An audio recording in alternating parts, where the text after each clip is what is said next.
Iran को घेरने के लिए डोनाल्ड ट्रंप ने नई बिसात बिछानी शुरू कर दी है। ईरान को इस बार मौका नहीं देना चाहते डोनाल्ड ट्रंप, इसीलिए डोनाल्ड ट्रंप ने ईरान के कई दुश्मनों को एक साथ एक्टिव कर दिया है। पहला दुश्मन इजराइल सुपर एक्टिव है। नेतन्याहू को यकीन है कि ट्रंप लगातार साथ देंगे। सीरिया के राष्ट्रपति जुलानी को व्हाइट हाउस में बुलाकर ट्रंप ने बता दिया है कि ईरान का दूसरा दुश्मन उनके साथ है। अब ट्रंप ने ईरान का पुराना दुश्मन सऊदी अरब, जो अब ईरान का दोस्त बन चुका है, उसे भड़काने वाला नया कदम डोनाल्ड ट्रंप ने उठा लिया है। 13 जून को जिस फाइटर जेट के हमले से ईरान की मिलिट्री लीडरशिप खत्म कर दी गई, अब डोनाल्ड ट्रंप वही F-35 सऊदी अरब को देना चाहते हैं। मोहम्मद बिन सलमान के साथ मीटिंग को लेकर डोनाल्ड ट्रंप ने एक ऐसा नया कार्ड खेला है जिससे निकली चिंगारी कितनी खतरनाक साबित हो सकती है, इसे पूरी दुनिया समझती है कि इससे सऊदी अरब और ईरान की नई नई दोस्ती फिर से बहुत बड़ी दुश्मनी में बदल सकती है। इसे पश्चिम एशिया में ईरान के खिलाफ ट्रंप का बहुत बड़ा फसाद फैलाने वाला कार्ड माना जा रहा है। यानी मोहम्मद बिन सलमान को F-35 देकर के डोनाल्ड ट्रंप एक बार फिर से ईरान के खिलाफ सऊदी अरब को भड़काने का काम कर रहे हैं। अमेरिका और सऊदी अरब के बीच कई रक्षा समझौते हो सकते हैं। ट्रंप वैसे भी लगातार अमेरिका के साथी देशों को F-35 बेचना चाहते हैं और अब सऊदी अरब इसके लिए ट्रंप को नया बाजार नजर आ रहा है। लेकिन इस सौदे के बाद पश्चिम एशिया में, या यूं कहें कि अरब वर्ल्ड में एक नया तूफान आ सकता है। ये बात वो नहीं समझते, इसे नजरअंदाज करना बेवकूफी कही जाएगी। ईरान ने अपनी मिसाइल पावर एक बार फिर दिखाई है और इन हथियारों को दिखाकर ईरान की तरफ से वार्निंग जनरल बलाली ने दी है।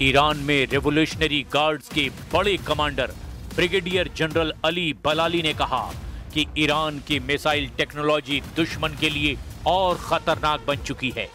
इजराइल को अमेरिका चाहे जितनी मदद दे, ईरान जब जवाब देगा तो इजराइल मिसाइल अटैक को रोक नहीं पाएगा और नेतन्याहू के मिसाइल डिफेंस सिस्टम पूरी तरह नाकाम साबित होंगे। ईरान को पता है कि इस वक्त अमेरिका में उसके खिलाफ बड़ी साजिश रची जा रही है।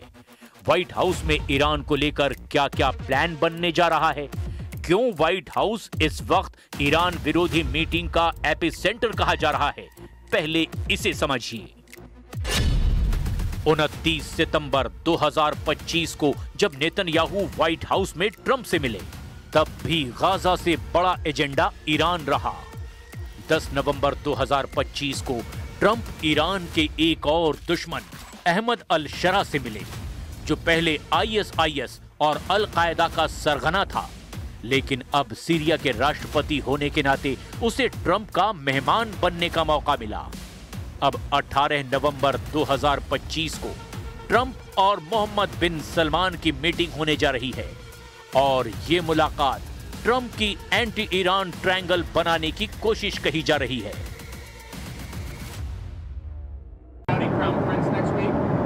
More than meeting, we're honoring Saudi Arabia, the Crown Prince. Yes. What are your goals for the meeting? Have you decided whether to sell F-35 fighter jets to Saudi Arabia? Are you going to do that? Well, they wanted to buy a lot of jets. We make the best jets. We make the best missiles. You saw that when we took out the nuclear capability of Iran. Abraham accords यानी Israel से राजनयिक रिश्ते, क्या Saudi अरब इसके लिए तैयार होगा?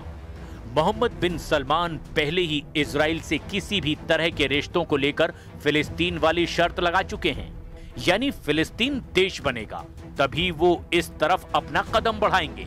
अब ट्रंप ने हमास और इजराइल के बीच युद्ध तो रुकवा दिया है, लेकिन सऊदी अरब की असली शर्त अभी भी पूरी होनी बाकी है और सच ये है कि इजराइल इस पर कभी राजी नहीं होगा। ये बात नेतन्याहू बार बार ट्रंप को वार्निंग दे रहे हैं।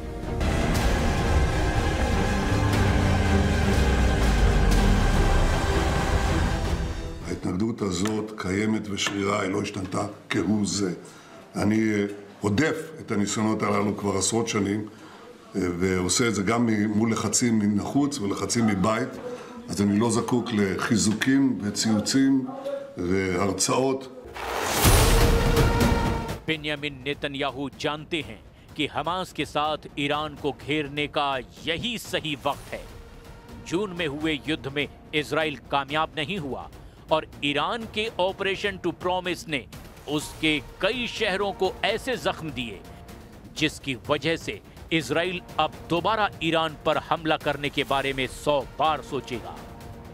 ये दावा ईरान के जनरल बार बार कह रहे हैं, लेकिन अब ईरान को लेकर ट्रंप का सुपर एक्टिव होना अली खामनेई को बहुत ज्यादा तनाव दे रहा है। इसीलिए ईरान में बता दिया गया है कि उनका दुश्मन नंबर 1 कौन है, वो अमेरिका या फिर इजराइल है।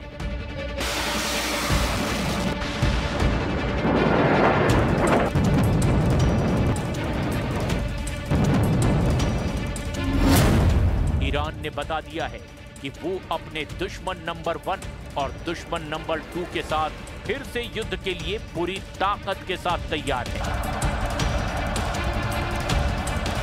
जिंदगी और तबाह करते बीसते।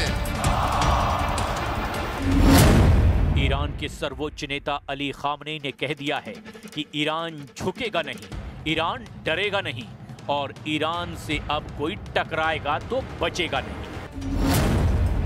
इसकी वजह है ईरान ने अमेरिका को अपना दुश्मन नंबर 1 बता दिया है। ईरान ने कहा है कि जब तक अमेरिका इजराइल की मदद करना बंद नहीं करता, उसके साथ कोई बातचीत मुमकिन नहीं है। ईरान ने बता दिया है कि वो बिजली पैदा करने के लिए परमाणु कार्यक्रम जारी रखेगा और उसे कोई ताकत ऐसा करने से नहीं रोक सकती।